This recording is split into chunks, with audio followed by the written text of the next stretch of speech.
সকাল হতে সুরেশকে বললাম, হ্যাঁ রে, এখানে কি চোরের উপদ্রব আছে? কেন বলতো? না, কাল রাতে বকুল গাছের তলায় আমি একজনকে দাঁড়িয়ে থাকতে দেখেছি। আর হ্যাঁ, তুই শুয়ে পড়ার পর আবারও সেই শব্দ শুনতে পেয়েছি আমি। আমার কথা শুনে সুরেশ একটু রেগে গেল। তুই বোধহয় পাগল হয়ে গেছিস। কি সব শব্দ শুনতে পাচ্ছিস তুই? কই, আমি তো পাই না সেই শব্দ। বাদল তো এখানেই থাকে, কই বাদলের কানেও আসে না তো সেই শব্দ। ঠিক আছে ভাই, শান্ত হ। আচ্ছা তুই বস, আমি আসছি। কোথায় চললি রে? আরে একটু বাইরে যাব। আমিও যাবো, চ। না, তোকে যেতে হবে না, তুই বাড়িতেই থাক। এই বলে সুরেশ বেরিয়ে গেল। আমি একটা জিনিস ভেবে অবাক হচ্ছি, এখানে এসেছি অনেক দিনই হলো, কই একবারও তো সুরেশ আমায় এই গ্রামটা ঘুরে দেখায়নি। আমি যাবার কথা বললেই সুরেশ মানা করে বলে, আরে তুই শহরের ছেলে, বেশি ঘোরাঘুরি করলে তোর শরীর খারাপ হয়ে যেতে পারে। গ্রামের বাতাস শহরের থেকে শুদ্ধ হয়, তাই গ্রামের মধ্যে একটু ঘোরাঘুরি করলে ভালোই। কিন্তু সুরেশ তো উল্টোটাই বলছে। কখন হুটহাট করে কোথায় যে চলে যায়, তারপর পাত্তাই পাওয়া যায় না। বাদলদা চা নিয়ে এলে আমি চা খেতে খেতে জিজ্ঞাসা করলাম, আচ্ছা বাদলদা, সুরেশ অমন হুটহাট করে কোথায় যায়? কোনো দরকারি কাজে যায় হয়তো। দরকারি কাজ? এমন কি দরকারি কাজ যে সেখানে আমায় নিয়ে যাওয়া যাবে না? দুপুরে একটা কাণ্ড ঘটল।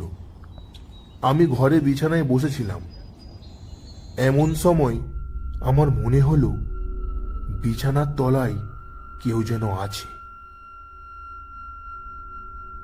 আমি উঠে বিছানার তলায় দেখলাম কেউ নেই। দুস, ঘরে বসে থেকে থেকে এমন মনে হচ্ছে, একটু বাইরে ঘুরে আসি। আমি নিচে নামলাম। পাশেই রান্নাঘর ছিল, সেখান থেকে খুব সুন্দর একটা গন্ধ আসছে। বাদলদা রান্না করছে। যাই, একটু রান্নাঘর থেকে ঘুরে আসি। রান্নাঘরের দরজা বন্ধ ছিল।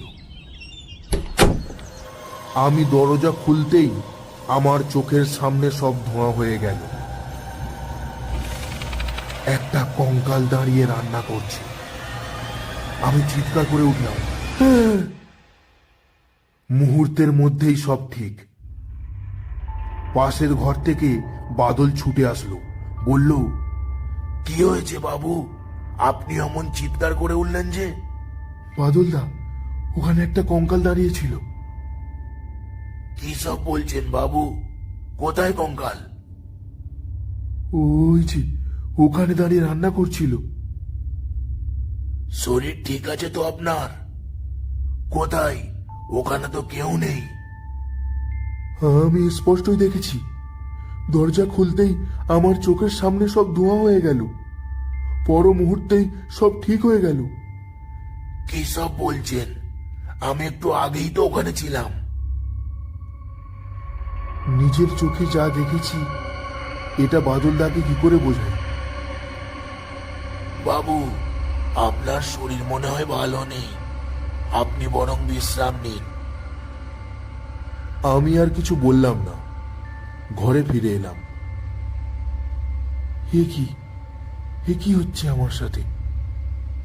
রাতে ঘুম ভালো করে না হওয়ার জন্যই কি এমন ভুলভাল দেখছি আমি?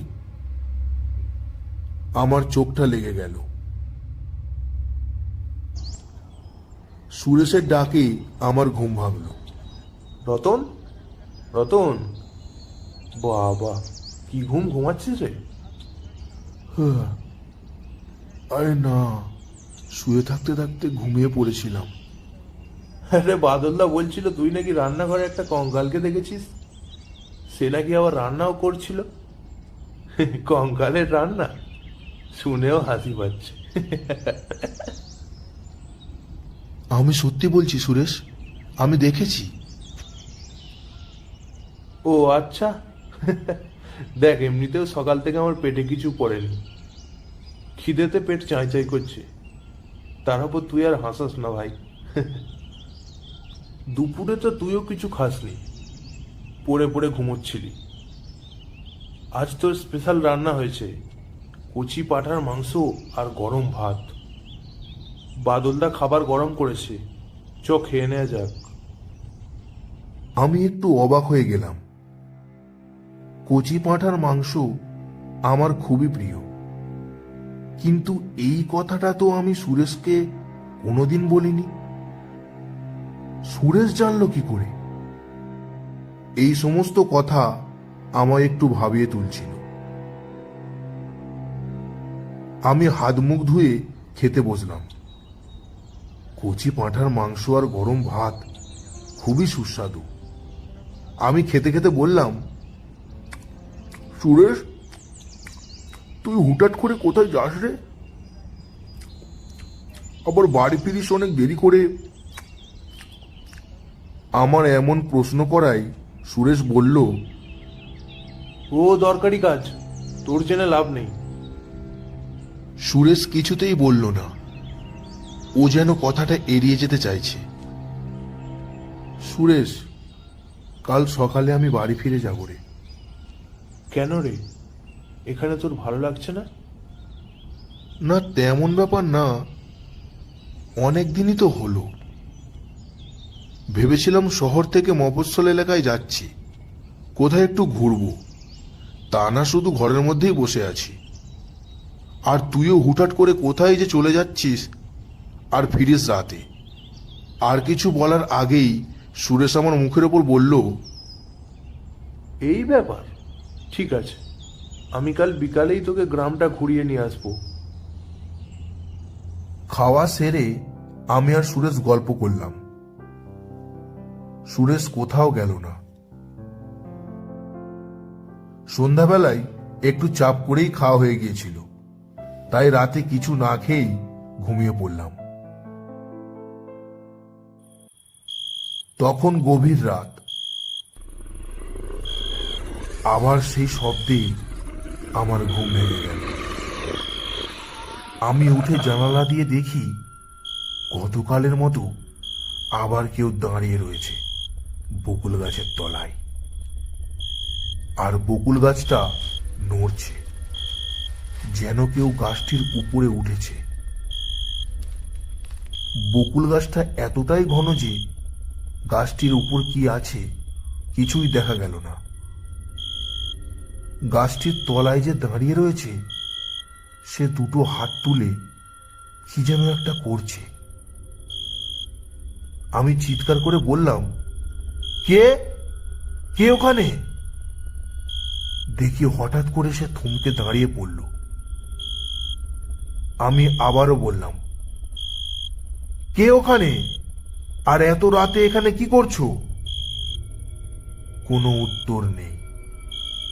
সে একইভাবে সেইখানে দাঁড়িয়ে রয়েছে।